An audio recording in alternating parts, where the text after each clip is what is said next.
Hello friends, good afternoon. কেমন আছো তোমরা সবাই? আশা করছি সবাই খুব ভালো আছো, সুস্থ আছো। আমিও খুব ভালো আছি। চলে এসেছি নতুন আরো একটা কুকিং ব্লগ নিয়ে। অনেক রিকোয়েস্টের মধ্যে এটাও একটা রিকোয়েস্ট আমার চ্যানেলে, শাড়ি পরে কুকিং ব্লগ করো। কুকিং খুব একটা আমি করি না, খুব রেডিমেড খাবার খাই আমি, শর্টকাটে যত খাবার রেডি করা যায়। তবে মাঝে মধ্যে রান্না করতে আমার ভালো লাগে। ভুল বললাম, মাঝে মধ্যে রান্না করতে না, রান্নাটা আমার একটা হবি। তোমরা অনেকেই আমাকে জিজ্ঞাসা করো তোমার হবি কি, যে হ্যাঁ, আমার রান্নাটা একটা হবি। আমার ভালো লাগে বিভিন্ন রকমের ডিশেস দেখবো। আগে টিভিতে দেখতাম কুকিং শোজ, দেখে উপকরণগুলো লিখে রেখে কিনে নিয়ে এসে রান্না করে সবাইকে খাওয়াতাম। হয়তো সেটা খাওয়াতে গিয়ে আমার ভাগে কমে গেল, একদম একটু আসলো বা আসলোই না, নো প্রবলেম। আমি যে সবাইকে রান্না করে খাওয়ালাম আর সবাই খেয়ে বললো বাহ রান্নাটা তো খুব সুন্দর হয়েছে, আমার পেট ভরে গেল। সো আমার একটা হবি ছিল একটা সময়। তখন বাড়িতে থাকতাম, ছোটবেলা থেকেই হবিটা ছিল। বিয়ের পরেও রান্না বান্না করতাম প্রচুর। তবে এখন কাজের প্রেশারে রান্না করার সময় পাই না, আর সময় পেলেও তখন ইচ্ছে করে না করতে। বাট মাঝে মধ্যে তো একটু খেতে ইচ্ছে করে, তখন তো নিজের হাতে নিজে রান্না করেই খেতে হবে। সো আজকেও সেরকমই একটা দিন। আর এখন আমি ভীষণ টায়ার্ড, কারণ একটু আগেই এক্সারসাইজ করছিলাম। রিকোয়েস্ট এসেছিল যে শাড়ি পরে এক্সারসাইজ ব্লগ করো। সো এই যে আমার এটাই ছিল আমার এক্সারসাইজ কস্টিউম আজকে। জাস্ট এক্সারসাইজ ফিনিশ করলাম আর ঘড়িতে বাজতে যাচ্ছে দুপুর 2টো, খাবার টাইম। সো আমি এখানে সমস্ত কিছু রেডি করে রেখেছি, এখন জাস্ট রান্নাটা করবো। এখানে ভাত করা হয়ে গেছে, এই যে দেখতে পাচ্ছ ভাত ভাত করা হয়ে গেছে। আর এখানে মাছ বানাবো আমি, দাঁড়াও তেলটা দিয়ে দিই, তোমাদেরকে দেখাবো কি মাছ রান্না করছি, কি করছি দেখাবো। এই মাছটা আমি কখনো রান্না করিনি, আজকে ফার্স্ট টাইম করছি। সেটা হচ্ছে আমুদি মাছ। অনেক বাঙালিরাই জানবে আমুদি মাছ, নন বেঙ্গলিরা জানবে না। হয়তো মাছ কিনতে গিয়ে নন বেঙ্গলিরা বাজারে দেখেছে এই মাছটা, বাট খাইনি কখনো কিনে। আজকে সেটাই তোমাদেরকে রান্না করে দেখাবো। এই যে আমুদি মাছ, আমি কখনো বানাইনি, এটা কাটতেও জানি না, তো দোকান থেকেই কেটে দিয়েছে মাছওয়ালা দাদা। আর সঙ্গে এটাও বলে দিয়েছে আমাকে যে দিদি মাছটা রান্না করবেন, মাছে কিন্তু নুন দেবেন না। আমি বললাম একদম দেবো না নাকি অল্প দেবো? বলছে না দেবেন না। তো আজকে আমি নুন ছাড়াই রান্নাটা করব। আর নর্মালি কি হয়, আমরা মাছ ধুয়ে মাছের মধ্যে নুন আর হলুদ মাখিয়ে সেই মাছটাকে ভাজি। আজকে না আমি এই মাছের নুনটাও দিইনি। আমি জানি না মা রান্না করার সময় নুন দেয় কি না, আমি কখনো জিজ্ঞেস করিনি। আমাকে দোকানদার বললো, আর সঙ্গে আরেকটা দাদা মাছ নিতে এসেছিল, সেও বললো যে মাছে কিন্তু নুন দেবেন না, একটুও দেবেন না। তার মানে এই মাছটা এতটাই নোনতা যে নুন ছাড়াই মাছটা ঠিকঠাক রান্না হয়ে যাবে। তো চলো রান্না করি শুরু। একটুখানি এখানে আমি আমার এই উইন্ডোটা ওপেন করে দিই। কেন বলো তো? কারণ মাছ ভাজবো, এতক্ষণ যা রান্না করেছি তার ভাপে ঘরটা গরম হয়ে গেছে, তো আমার শীত করছে না। বাট এখন উইন্ডোটা একটু খুললাম, কারণ মাছ ভাজবো তো মাছের যে ভাপটা সেটা বাইরে না গেলে সব রুমের মধ্যে চলে আসবে। তো চলো এবারে এক এক করে মাছগুলোকে ভেজে নেব। তেল গরম হয়ে গেছে।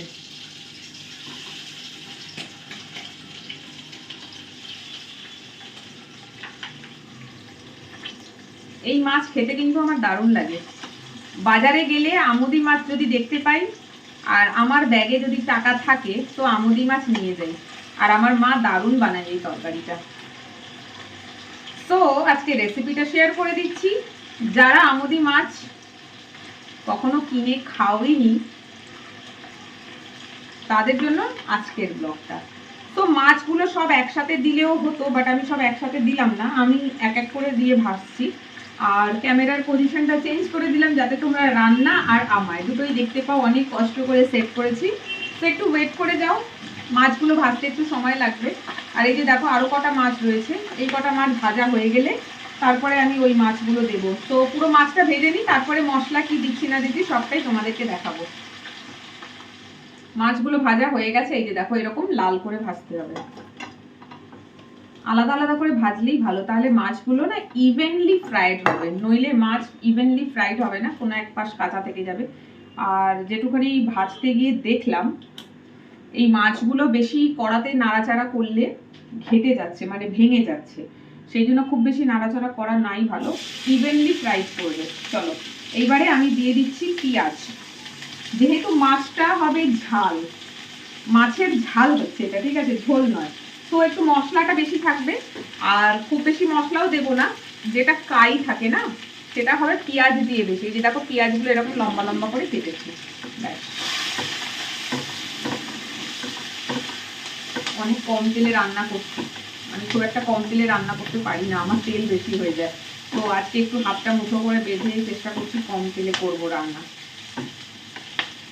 তো পেঁয়াজটা একটু লাল হবে, তারপরে দেবো বাকি মশলা। পেঁয়াজটা মোটামুটি হালকা একটু ব্রাউন কালার হয়ে এসেছে, পুরো ওই বেরেস্তার মতন, মানে বিরিয়ানির বেরেস্তার মতন পেঁয়াজ হবে না, হালকা একটু ব্রাউনি কালার এসে যাবে। ব্যাস, তারপরে এর মধ্যে দিয়ে দেবো মশলা। মশলা কি দিচ্ছি বলি, এখানে মশলায় আমার বাটা রয়েছে আদা, রসুন, কাঁচা লঙ্কা আর পেঁয়াজ। এত মশলা দেবো না, এই যে সবুজ কালার দেখতে পাচ্ছ, কারণ এর মধ্যে আমি কাঁচা লঙ্কা বেটেছি, তো কালারটা সবুজ হয়ে গেছে। পুরোটা লাগবে না। মশলাটা আমি একটু বেশি ভেজেছি, মানে বেটে রেখেছি, বিকজ কালকে যদি আবার রান্না করি, এই নুন তো দেবো না, সরি ভুলে গেছিলাম, মানে কালকে যদি আবার রান্না করি তাহলে মশলা আমার আগাম বাটা রয়েছে, ফটফট রান্না হয়ে যাবে। ভুলে গেছিলাম, দেখেছো, তোমাদেরকেও বলছি, বলেছে নুন দিতে না, তো আমি নুন ছাড়াই রান্না করে দেখি ব্যাপারটা কি হচ্ছে, বুঝতে পারছি না। নুন ছাড়াই মাছটা রান্না করছি, তার মানে মাছে কত নুন আছে, নুন দিতেই বারণ করেছে। যাই হোক, চলো আমি এবারে এর মধ্যে গুঁড়ো মশলা দিয়ে দিচ্ছি। গুঁড়ো মশলা কি দেবো, সব গোটা গোটা হয়ে গেছে, রান্না না করে করে মশলাগুলো রেখে রেখে সব গোটা হয়ে গেছে। দিয়ে দিলাম হলুদ, আজকের খাওয়াটা না জাস্ট জমে যাবে। দিয়ে দিলাম 1 চামচ গুঁড়ো লঙ্কা, আর এটা হচ্ছে কাশ্মীরি মির্চ, এটাতে শুধু কালারই হয়, ঝাল হয় না। তো কাশ্মীরি মির্চ দিলাম অল্প, তার সাথে কি দেব, জিরে গুঁড়ো। ব্যাস, গুঁড়ো মশলার মধ্যে এটুকখানি দেবার ছিল, আর কিছু নয়, হয়ে গেছে।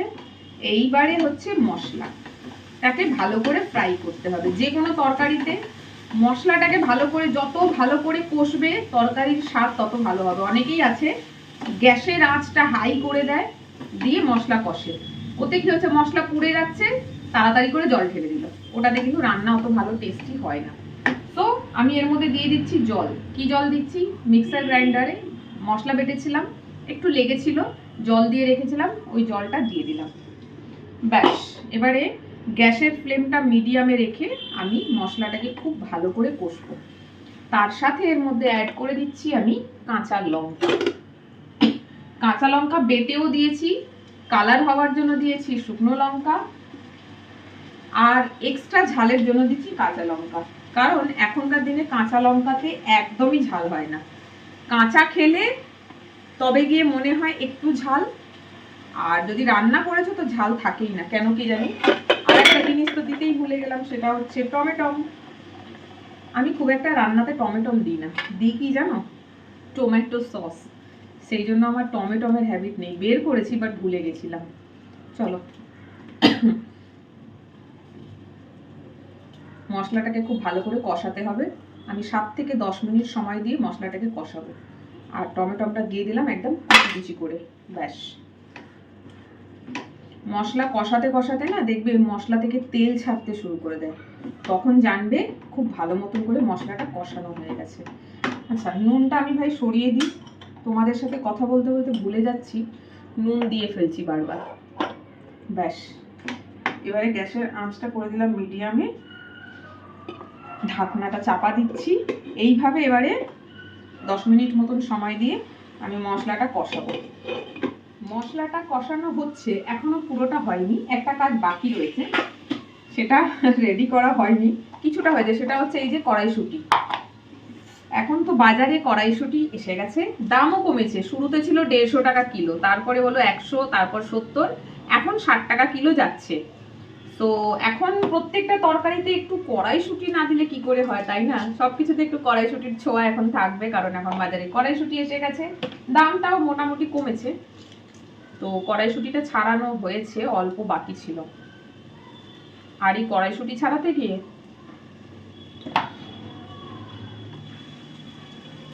আমাকে যদি 2 কিলো কড়াইশুঁটি দিয়ে বলো ছাড়িয়ে দে, ছাড়াতে ছাড়াতে 1 কিলো আমার পেটেই চলে যাবে।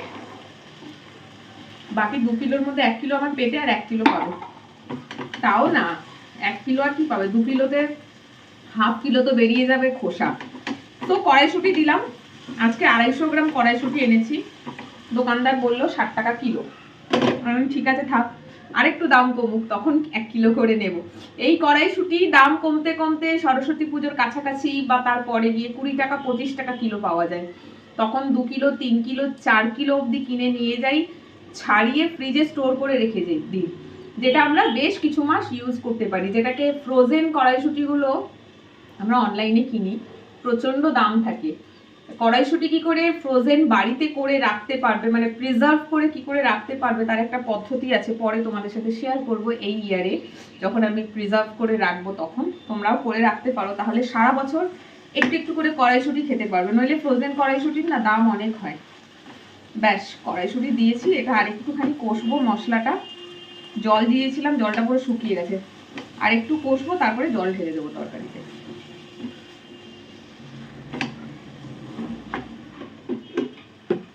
মশলাটা কষানো হয়ে গেছে, এইবারে তরকারিতে জল দেব। যেহেতু এটা মাছের ঝাল বানাচ্ছি, তাই তরকারিতে জল কিন্তু খুব বেশি হবে না, অল্প দিতে হবে। ব্যাস, দেখতেই পাচ্ছ কালার। এটা আরেকটু লাল করতে পারতাম আরেকটু গুঁড়ো লঙ্কা দিয়ে, কারণ যেহেতু এটা কাশ্মীরি লাল মির্চ, তো শুধু কালার হবে, বাট আমি আর কালার দিলাম না। তো এই ঝোলটা একটু ফুটবে, তারপরে এর মধ্যে আমি মাছগুলো ছাড়বো। তার জন্য আমাকে গ্যাসের আঁচটাকে পুরো ফুল করে দিতে হবে, আর দিয়ে এটাকে খানিকক্ষণ একটু চাপা দেবো, কারণ এটা একটু ফুটবে। ফুটে উঠলে তারপরে এই যে মাছগুলো ভেজে রেখেছি মাছগুলো দেবো। আর এই মাছ দিয়ে খুব বেশিক্ষণ এই তরকারি ফোটায় না, কারণ যা দেখলাম মাছগুলো বড্ড নরম, মাছগুলো ভেঙে যাবে। এমনিতেও আমি মাছ খুব কড়কড়ে করে লাল করে ভেজেছি, তাও এই মাছ দিয়ে বেশিক্ষণ ফোটাবো না। তার জন্য জলটাকে ভালো করে, মানে ঝোলটাকে ভালো করে ফুটিয়ে নিতে হবে। তো এটা খানিকক্ষণ ফুটুক, তারপরে মাছ দেবো। চলো। ও তরকারিটা যা হয়েছে না। এইবার মাছ দিয়ে দিচ্ছি, আর ঝোলটা দেখো, ঝোল অনেকটাই শুকিয়ে গেছে, আর সেই থিকনেসটা কিন্তু নেই। ঠিক আছে, এটাকে আরেকটু শুকনো করতে হবে খানিকক্ষণ, খুব বেশিক্ষণ না। মাছটা দিলাম, দিয়ে গ্যাসের ফ্লেমটা এবার আমি জোরে করে দিচ্ছি। ব্যাস, এটাকে আর খানিকক্ষণ একটু ফোটাবো। মাছ দিয়ে ঝোলের মধ্যে একটু ফোটাতে লাগে, তাহলে কি হয় না, মাছের মধ্যে ঝোলগুলো চলে যায়, মাছটা একটু নরম হয়, আর মাছের স্বাদটা মাছের ঝোল বা কাইয়ের মধ্যে চলে আসে। সো এটাকে আমি একটু খানিকক্ষণ ফোটাবো। তারপরে নামাবার আগে আমি দেবো এই ধনেপাতাটা। অ্যান্ড অ্যাট দ্য এন্ড আমি ওয়েট করে আছি, বলেছে মাছে নুন দেবে না, আমুদি মাছে নুন দেয় না।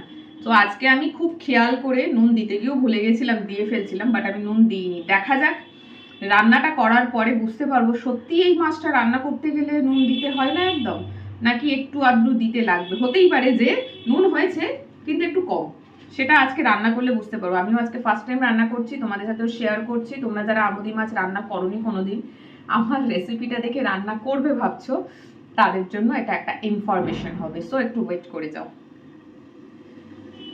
রান্না প্রায় কমপ্লিট। আমি রান্না নামাবার আগেই আমার গ্যাস মুছে নিচ্ছি। আমরা মেয়েরা যখন রান্না করি দেখবে অনেক মেয়েদেরই হাতে টাতে ছ্যাঁকা লাগে। আই থিঙ্ক আমার যেভাবে ছ্যাঁকা লাগে এইভাবেই ছ্যাঁকাটা লাগে। আমার ছ্যাঁকা লাগে, আমি গ্যাস জ্বলছে, রান্না হচ্ছে, সেই মুহূর্তে যাব গ্যাসের আগে পিছে মুছবো, গ্যাসের এইগুলোকে মুছবো, তো এই করতে করতে না ছ্যাঁকা লাগে। লাস্ট কদিন আগে ছ্যাঁকা লেগেছে, এই যে দেখো ট্যাটু, এই যে দাগটা দেখতে পাচ্ছ তো, ট্যাটুর ওপরই ছ্যাঁকা লেগে গেছে, পুড়ে গেছে, ট্যাটুর ওপরে একটা ডাবল লাইন হয়ে গেছে। তো যাই হোক, গ্যাসটাও আমার মোছা হয়ে গেছে। চলো ডান। আমি এভাবেই রান্না করি, একদিকে রান্না হচ্ছে, একদিকে কাটছি, একদিকে বাসন মাজছি, তাহলে রান্না শেষে আমার কাজটা তাড়াতাড়ি হয়ে যায়। ব্যাস হয়ে গেছে, গ্যাসটা বন্ধ করে দিলাম।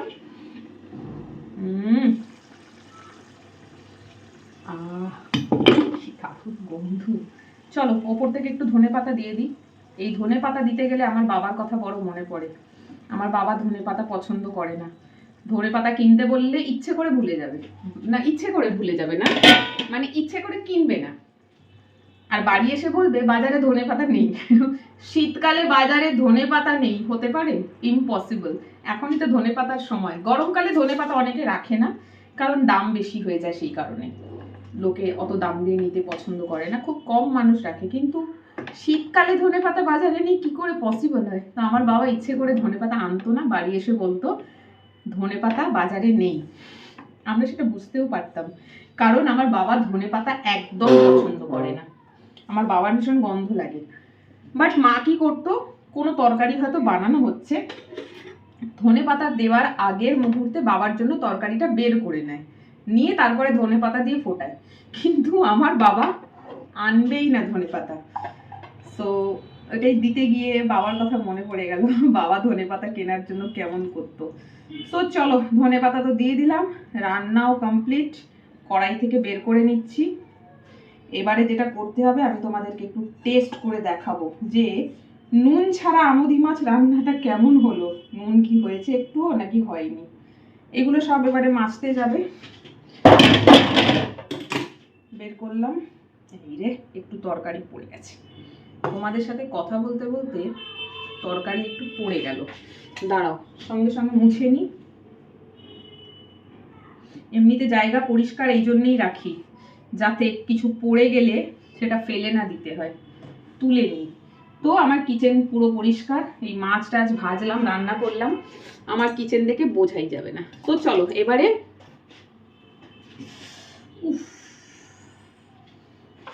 আমি একটু টেস্ট করে তোমাদেরকে বলি তরকারিটা কেমন হয়েছে, দেখবে? কারণ গরম বাটি ধরতে পারছি না। এই যে আমুদি মাছের ঝাল, বাবা দেখাতেই পাচ্ছি না তোমাদেরকে, যাই হোক কিছুটা তো দেখেছো।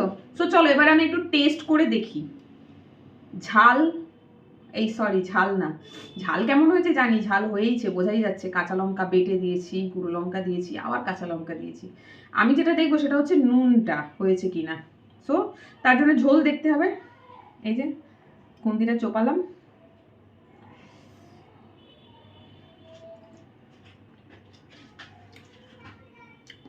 ও মাই গড, যে বলেছে ঠিকই বলেছে, আমুদি মাছ রান্না করতে গেলে এক ফোঁটাও নুন দেওয়া যাবে না। এই তরকারিটা রান্না করেছি, নুন একদম দিইনি, ভাবাই যায় না কি সুন্দর হয়েছে তরকারিটা খেতে, আর প্লাস নুন একদম পারফেক্ট। এবারে কেউ যদি একটু বেশি নুনটা পছন্দ করে, অনেকেই আছে না খাবারে কাঁচা নুন খায়, তরকারিতে নুন ঠিকঠাক আছে কিন্তু তবুও তার পোষায়নি, যেমন আমি।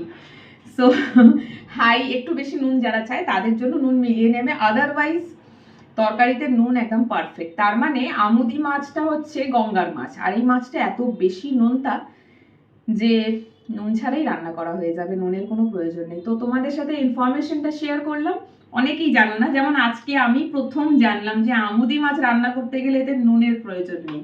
ভাগ্যিস আমাকে মাছের দোকান থেকে বলেছিল, নইলে আমি নুন মেলাতাম, নর্মালি যা তরকারিতে নুন লাগবে তাই দিতাম, হয়তো তরকারিটা খেতে পারতাম না। যাই হোক, থ্যাংক ইউ ওই দাদাগুলোকে আমাকে বলার জন্য। সো চলো, ব্লগটা একটু বড় হয়ে গেল, একটু নিখুঁতভাবে পুরোটা দেখাতে গেলে ব্লগ অবশ্যই বড় হবে, একটু কষ্ট করে দেখে নিও। আর কাদের কাদের আমুদি মাছ পছন্দ আমার মতন কমেন্ট করে জানিও। আর আজকের এই রেসিপি ব্লগটা তাদের জন্য যারা আমুদি মাছ বাজারে দেখে কিন্তু কখনো কিনে খায়নি, কারণ কি করে বানায় জানি না। রেসিপিটা দেখে আমুদি মাছটা বানিয়ে খেয়েও কেমন লাগলো কমেন্ট করে জানিও। তবে হ্যাঁ, মাথায় রেখো আমুদি মাছে নুন কোনো প্রকারে দেওয়া যাবে না, তাহলে কিন্তু তরকারিটা তোমরা খেতে পারবে না। সো চলো আজকে এই অবধি, সবাই ভালো থেকো, সুস্থ থেকো, টাটা।